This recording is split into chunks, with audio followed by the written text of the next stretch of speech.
We find ourselves today in Chapter 4, Section 2, which is about the factors affecting demand. Demand for many products and services changes constantly. It's up to businesses to determine what consumers want and will want when in order to meet the market demand. So to review back through from the previous sections, we first talked about demand, and it's the desire or willingness and the ability to buy a good or service. Consumers want the good, be willing to pay for it, and have the resources also to buy it. And a demand schedule, which you see on the right side of the screen, is a table that lists the quantities of a product or service that someone is willing to buy over the range of the different prices. So for here, if it was a more expensive cookie, $1.25 per cookie, only at 5 people. But if you lower the price down to 25 cents, the whole market, maybe 25 people or 100% of the market would be willing to buy it at that price. A demand curve is the graphical representation that shows the amount of product that would be bought at all possible curves, or at all possible prices. So here is what you'd see as an example of a demand curve. Prices are on the horizontal axis, and the quantity shown on the vertical axis, and on the horizontal axis is the price. The quantity demanded at each point on the curve, and this sold at each price. So the price, vertical axis, quantity demanded, horizontal axis, and each place on this line is the unit sold at each price. So the demand curve is going to slope downwards because people normally buy less of a product if the price is high and more if the price is low. So you'll see that it goes through, and at the higher price you have less demanded, but at the lower prices you have a higher demand for the product. According to the law of demand, quantity demanded and the price move in opposite directions. So again, as the price goes up, the quantity demanded goes down. As the price goes down, the quantity demanded rises.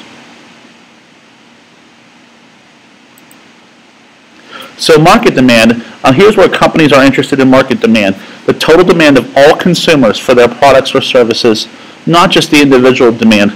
So looking at the whole market as a whole. And the utility, of course, is the pleasure or usefulness or satisfaction that we get from the product. Satisfaction is usually changes as we consume more of that product, which we talked about in the last time. The example, of course, was pizza. The first piece of pizza is amazing. The 10th piece is just okay if you could handle it. Marginal utility is the additional satisfaction or use that's derived from each new unit acquired. And we talked about before, too, is diminishing marginal utility, which is the principle that our additional satisfaction or marginal utility goes down as more units are consumed. So at the bottom example is about thirst. You could say water. At the bottom it's very thirsty, so you have high marginal benefit. Moderately thirsty in the middle, it's moderate marginal benefit. And not thirsty at all, it would have low marginal benefit. So if we graph that out, you see if extra benefits or marginal utility gained are greater than the marginal cost, the money paid, we make the purchase. Otherwise, we keep our money. Meaning, after a few pieces of pizza, if the cost is there and we don't want it, we're going to keep our money. We're going to decide not to buy that thing. So when the demand curve slopes downward, it tells us that we would be willing to pay the highest price for the first unit that we consume, and a slightly lower price for the next, and even a lower price for the third, and so on. So the first piece, you would be okay with paying the higher quantity or the higher price. The second piece, lower. Third piece, fourth piece, all the way down till eventually you just have no actual need for purchasing.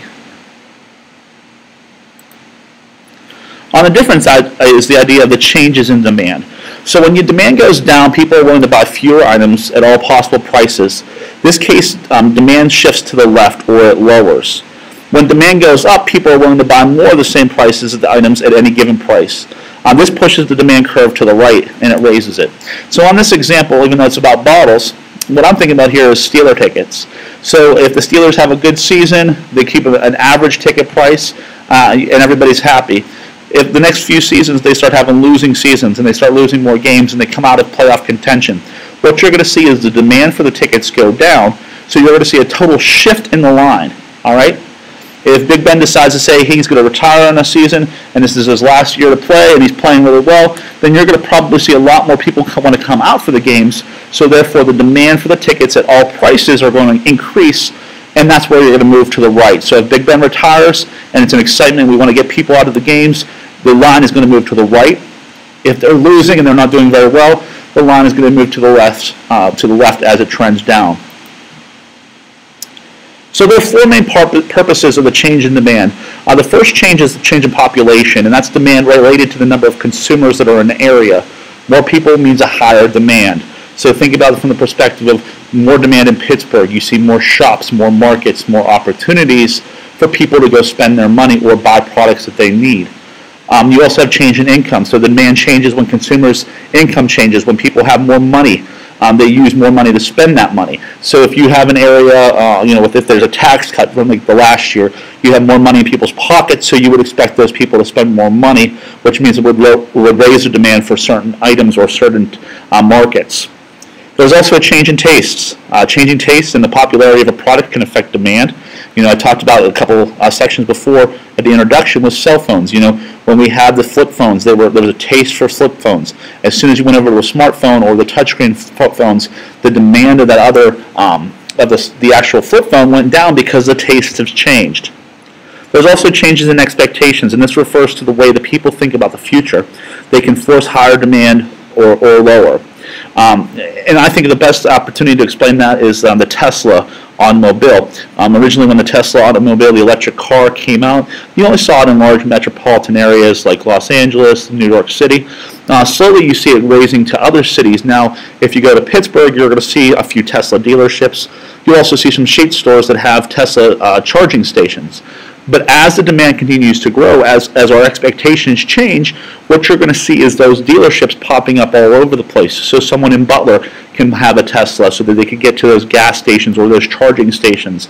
So those are going to change the way we actually look at and do things. Like when the original automobile came out, what was the first thing we had to do? We had to build gas stations to actually be able to fuel the vehicle. That's going to be the same type of situation, but the changes to electric cars like those are available in the Tesla. You also have ways to change demand. Demand is also affected by the prices of related goods. There are two types of related goods. There's substitutes and complements. Talk first about substitutes, and these are items that a consumer can use in place of another. A change in the price of one causes the demand for another to move in the same direction. The book gives us an example of coffee and tea. So if the price of coffee goes up, the demand for tea is going to go up. So because less people are going to be prone to buying the coffee if they can find a substitute for that coffee, which in this case would be tea. Easier explanation for us would be like the prices of Doritos. If the price of Doritos went up, maybe you're going to go and buy either a generic bag or you're going to buy a different brand of potato chip, something else to supplement the satisfaction that you're looking for, but without spending the extra money. So I thought this would be a little interesting. I found this website, it was totallylookslike.com, and I thought this would be a good way to relate to what substitutes are. So think about a film. If you had somebody like Liam Neeson and Fidel Castro, they both look alike. You have people like Vincent van Gogh and Chuck Norris, and they both look like they have the same facial features. Jude Law and Sir Walter Raleigh. David Bowie and Ellen DeGeneres just have the same taste in clothing, apparently. You also have professional wrestler Bret Hart and Ozzy Osbourne, the famous rock star who likes to eat birds. Steven Tyler and the Goblin from Harry Potter, they just kind of look alike. I found this one really interesting too. Robert Pattinson and a feather duster. And finally, the Carp and Pauly D, who just make themselves look like total substitutes for one another. Besides substitutes, we also have complements. And complements are products that can be used together. The demand for one moves in the opposite direction of the price of another.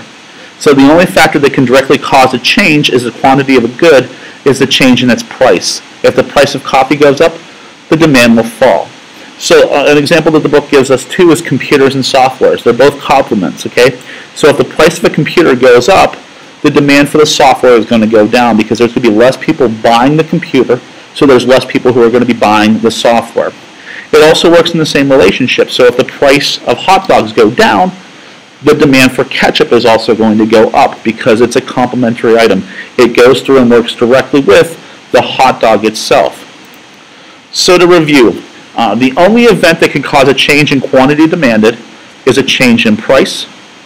A change in the quantity demanded due to the change in price is represented on the demand curve as movement along that curve, meaning it stays on that curve and it just moves up and down the curve. The income effect is a change in quantity demanded because of the change in price that makes the consumer feel either richer or poorer, and that would be moving to the left or to the right on the chart. And finally, a shift in relative prices may cause a substitution effect in which consumer substitutes are an alternative, less expensive product for one that has become more expensive. So perhaps that would be Pepsi versus Coca-Cola. If one's on sale and the other one's not, maybe you're going to buy one instead of the other.